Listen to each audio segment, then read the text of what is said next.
የተባለው ዲያብሎስን ለምን ወደሱ እንዲቀርብ ጌታችን አምላካችን መድኃኒታችን ኢየሱስ ክርስቶስ ፈለገ? እንዴትስ አቀረበው?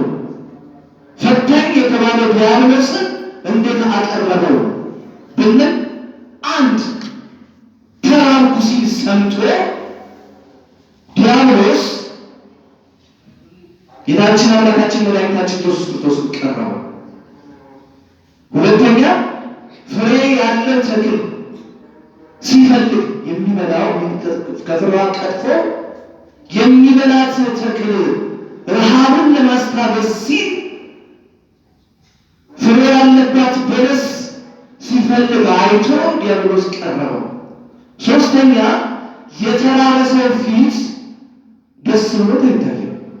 የተራበ ሰው ፊቱ እያበረቀረቀ አይታይም። የተራበ ሰው ፊት በረሃብ የጎሰቆለ ፊት ደግሞ ጠውልጎ ይታያልና ፈታኝ የተባለ ዲያብሎስ የጌታችን የአምላካችን የኢየሱስ ክርስቶስን የተራበ ፊት ጠውልጎ ሲመለከት የሰውን ሥጋ ለብሷልና የአዳምን ሥጋ እንደለበሰ ሩቅ ብእሲ አለመሆኑን ለማመልከት ለሰይጣን የተራበ የተጎሳቆለ ፊት የተጠማ በጥማት የደከመ ሰው ሆኖ ታየው። ስለዚህ ሰይጣን በቀዳዳ ስንብቻ ሁለት ትኩስ ዳቦ የያዘ ገበሬ መስሎ በሌላ በኩል ደግሞ ሁለት ድንጋዮች ይዞ ወደ ጌታችን ቀረበ።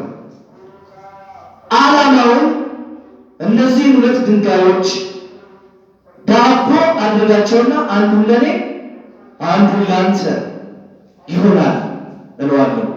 እርሱም ድንጋዩን ዳቦ ከማድረግ በስልቻ የያዝከውን ትኩስ ዳቦ ለምን አንበላም ይለኛል።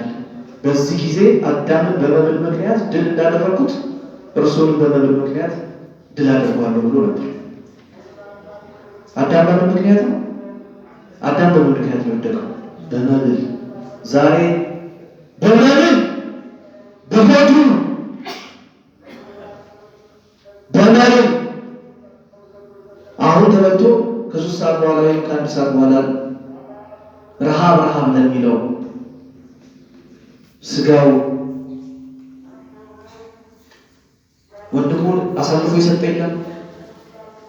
እናቱን አሳልፎ የሰጠ የለም። አባቱን አሳልፎ የሰጠ የለም። ሽኩቻው እኮ ሆድ እኮ ነው። ሌላ እኮ ነው ማለት የስልጣን ሽኩቻው ሆድ ነው። ዋናው ምክንያት አቤል በቃኤል እንዲገደል ምክንያት ያደረገው ሴት ይሁን እንጂ እኮ አቤል ሴት ይሁን እንጂ ይቅርታ ኤሳው ብኩርና የሆነ የሰጠው በምንድን ነው ያዕቆብ? ኤሳው በምስር ወጥ። ኤሳው ብኩርና የሚሸጠው በምስር ወጥ ነው። ዛሬ ብኩርናቸውን የሸጡ አባቶች የሉ? መንፈሳዊ አገልጋዮች ብኩርናቸውን እግዚአብሔር ሕዝቤን ይመራሉ፣ ሕዝቤን ያገለግላሉ፣ በንስሐ ናዘው ለቅዱስ ሥጋው ለክቡር ደሙ ያበቃሉ ብለው የተባሉ አንቱ የተባሉ በክህነት ደረጃ የሚገኙ በስብከት ደረጃ በሰባክያ አንቱ የተባሉ በአንቱታ የተጠሩ ታላላቅ ተብለው በፖስተር በባነር የምናውቃቸው ብዙዎቹ ብኩርናቸው ለወዳቸው ይሸጡ የሉ? ለወዳቸው ይሸጡ የሉ? ሞልተዋል። የእናቱ ልጅ በሆኑ የሸጠ የለም? ሞልቷል። የእናቷ ልጅ በሆዷ የሸጠች የለችም? ሞልታለች። ጉቦም እኮ ሙስናው ምንድነው? ሆድ እኮ በረከት የለውም። ያው ፍርድ ማጓደሉ፣ ድሃ መበደሉ መንስኤው ሆድ ነው። መሰረቱ ሆድ ተርባልና ጎኑ እገባለሁ ብሎ በአዳም ሕይወት ገብቶ አዳም የሞት ሞት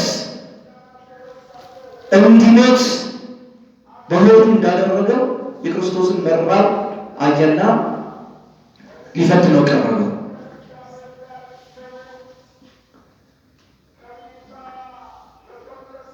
ምን አለው? ፈታኝ የተባለው ዲያብሎስ በስስት